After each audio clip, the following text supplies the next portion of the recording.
This is Chapter 6 of The Unsworn Heir, written by Alexi Hart.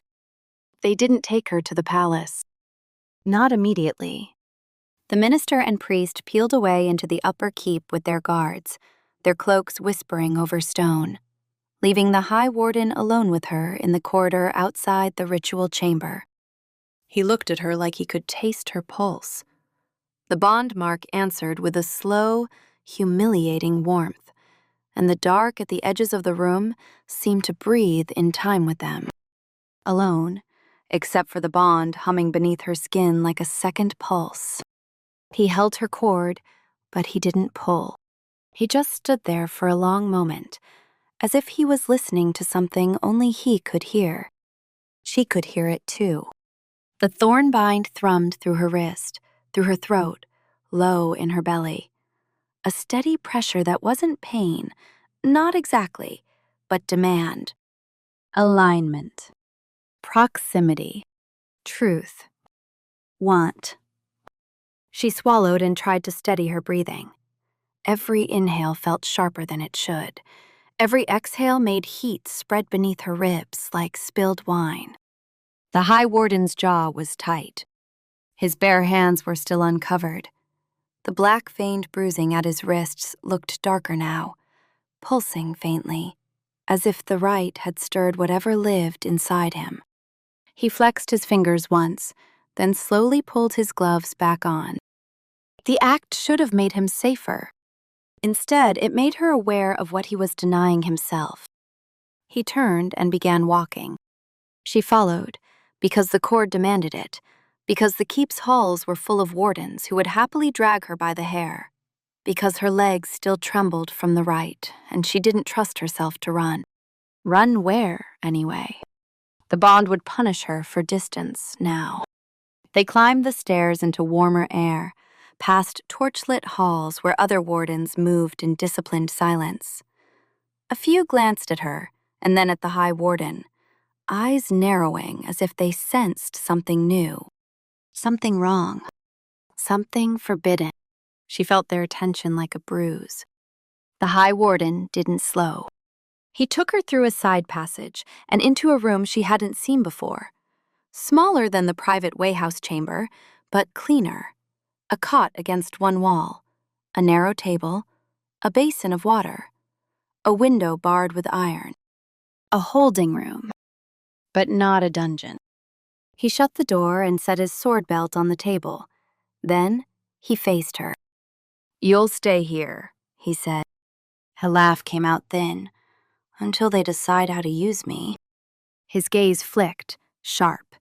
"Until I decide how to keep you alive." "That's not the same thing," she said. "It is today," he replied. She stepped closer, testing the leash of the cord. The bond tightened immediately, a low ache under her skin, as if the air between them became heavy when she moved too far away from his body. Her breath caught. He felt it. His shoulders shifted, tense. "You feel that," she murmured. His gaze darkened. "Yes." "It wants us close," she murmured.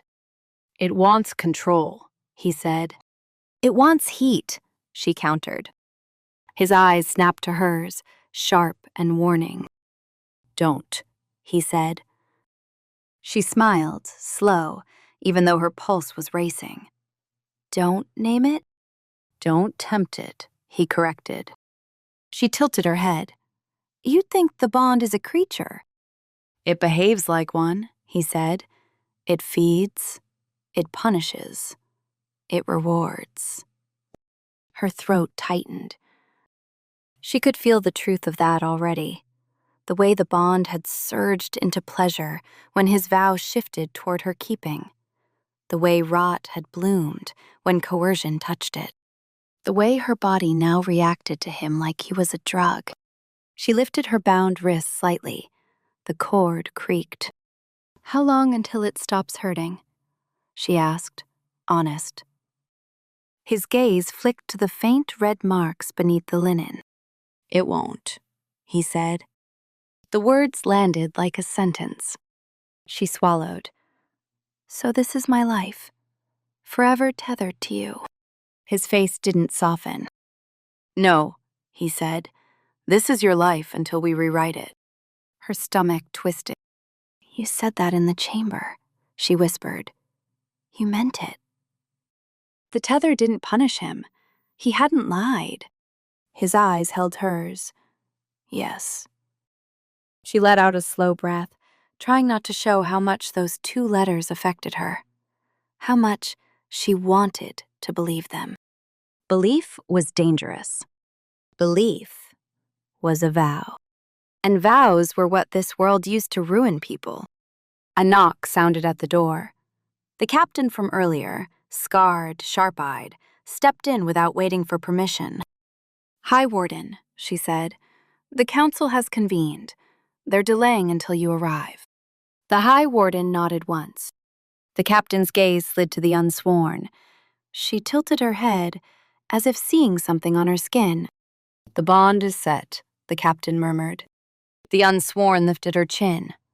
Congratulations. You've chained a woman. The captain's mouth twitched. I've seen worse chains. The High Warden's gaze sharpened. Captain, how much time? An hour, she replied. The minister is arguing with the priest. They want her taken to the cathedral tonight. The Unsworn's stomach dropped. The High Warden's jaw flexed. No. The captain's eyes narrowed. They claim emergency authority. Let them claim, the High Warden said. The captain studied his face for a long moment. Then her gaze flicked to the Unsworn, lower now, to the faint tension in her posture, to the way her breath seemed tuned, as if she were listening to another heartbeat. Be careful, the captain said, voice quieter. The Thornbind doesn't like interruption. The High Warden's eyes flashed. I know. The captain's gaze lingered on the Unsworn again. You will be watched, she said to her. If you try to use veilcraft in this keep, you'll be put in irons. The Unsworn smiled sweetly. And if I don't? The captain's smile was just as sharp. You'll be put in irons anyway.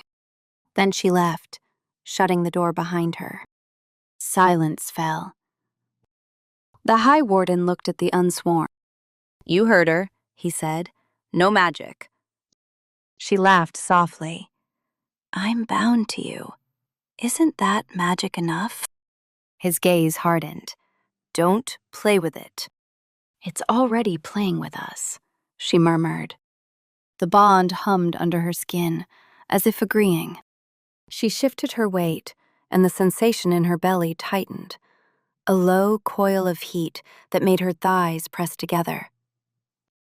She bit back a sound. The High Warden's eyes narrowed. You're feeling it, he said. She lifted her chin. No. Pain flashed sharp up her arms.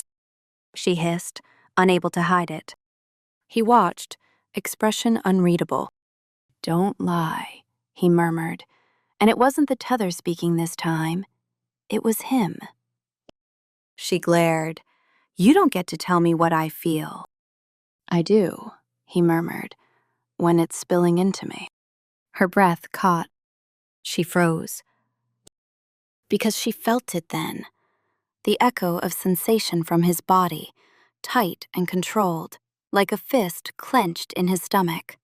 The way his breath turned slightly rougher when hers did. The bond wasn't just pulling her toward him. It was sharing her and sharing him. Her cheeks heated. Stop listening, she snapped. His gaze went darker. I can't. The admission cracked something in the air. She stared at him, suddenly aware of the way his mouth moved when he spoke, the way his eyes held hers too long, aware of the heavy discipline in his body and the hungry thing beneath it, aware that her desire, unwanted, furious, was now a weapon that could wound them both. The bond pulsed again. A low ache spread across her ribs, and then, without warning, the ache sharpened. pain. Not like the tether's thorn burn. Deeper. In her bones. Her breath caught, and she stumbled, hand reaching for the wall. The High Warden moved instantly.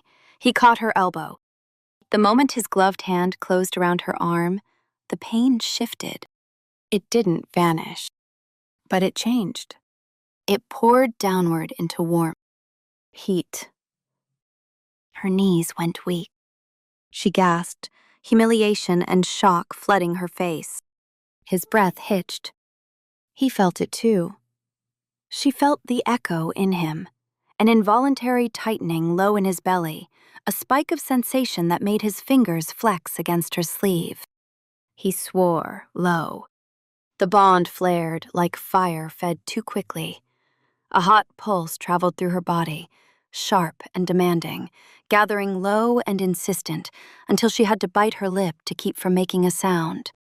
Her thighs clenched. She hated herself for it. Hated the way her body responded to being held. Hated the way the bond rewarded contact. The High Warden stared at her, jaw rigid. "What is happening?" she whispered, voice shaking. His eyes flicked to her mouth, to her bitten lip, then back to her eyes. "It's spilling," he said, and the words sounded like a confession. Heat pooled under her skin, thick and restless. The bond tugged at it, urging it toward him, toward alignment. She felt his restraint falter, just a fraction, enough to make his breathing change. The air between them turned charged, tight with what they weren't doing. She forced herself to take a slow breath. The pain returned immediately, sharp in her bones. She gasped. He tightened his grip again, holding her steady, and the pain softened into warmth again. She understood then. The bond was teaching them. Punishing distance, rewarding contact, demanding synchronization. Her heart pounded. "So if you touch me," she whispered, "it eases." His gaze held hers. "And if I don't," he said, voice rougher, "it hurts." She swallowed. "It wants intimacy." "It wants compliance," he corrected, but his voice betrayed him. Because she felt it. The echo of his hunger. The way his body wanted what his mind refused. She stepped closer, not because she wanted to, but because the bond pulled. The ache eased slightly as the distance closed. She stood so near she could see the faint scar along his jaw again. So near she could smell leather and bitter herbs and the faint metallic scent of his armor. "Your heart is racing," she murmured. His eyes narrowed. "So is yours." "I didn't say it wasn't," she replied. The bond tightened, a sharp pulse of pain. She flinched. He reached out without thinking, his gloved hand brushing her cheek. The contact was brief, but it was enough. Heat surged through her like poured wine, sweet and sharp. Her breath broke in a soft, involuntary sound. She felt the echo in him, a jolt, a tight exhale, his shoulders tensing as if he'd been struck. He froze, hands still near her face, as if shocked by his own impulse. The room felt suddenly too small. Her skin tingled where his glove had touched her. The bond hummed, pleased. She stared at him, breath shallow. He stared back, eyes dark. "Don't," he said again. But his hand didn't drop. She lifted her bound wrist slightly, the cord whispering. "Then give me a choice," she whispered. His jaw clenched. "You have choices," he said, voice tight. "No," she replied. "Not in this keep, not with their orders, not with your oath." His gaze sharpened. "What choice do you want?" he asked. She swallowed. The bond pulsed, hot and aching. Her body was hungry in a way that was theft. She hated it. She wanted it. She needed to name it before it owned her. "I want you to ask," she murmured, "before you touch me, before you make me feel anything." The High Warden's breath caught. His eyes held hers for a long moment. Then he spoke, voice low, measured, as if the words were heavy. "May I touch you?" he asked. The question hit her like a blade turned the other way. Not a command, not a taking, a request. Her throat tightened so hard she almost couldn't speak. The bond trembled, as if listening too. She forced herself to breathe. "Yes," she whispered. The bond surged. Not pain this time. Warmth. A rich, heavy wave spreading through her chest and down her belly, easing the ache, smoothing the sharp edges. The High Warden's shoulders sagged a fraction. Relief and hunger tangled together. He lifted his gloved hand slowly, giving her time to pull away. She didn't. He brushed his thumb along her jawline. Her breath broke again. She felt the echo in him, his breath stuttering, his body tightening, the disciplined restraint twisting into something that looked dangerously like need. She swallowed hard. "It's not fair," she whispered. "No," he agreed, voice rough. "It isn't." His thumb moved again, gentle this time, and the bond rewarded them with another surge of warmth. Her body responded, low and aching, her thighs pressed together. Heat coiled beneath her skin, demanding release. She felt it mirrored in him, the same low coil, held hard, disciplined to the edge of pain. He stepped closer, careful. His gloved hand slid to the back of her neck, fingers spread, holding her in place without force. The gesture was intimate, possessive, controlled. Her pulse thudded under his palm. She could smell him again, that bitter herbal note, like he was always half-medicated against his own hunger. "Tell me to stop," he murmured.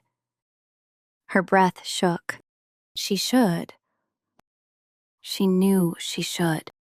But the bond had already stolen her comfort. It had already set fire to her nerves.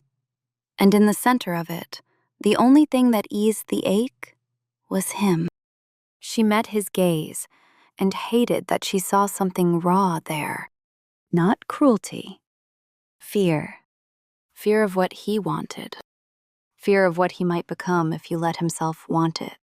"Don't stop," she whispered. His eyes darkened. The bond surged again, sharp and bright.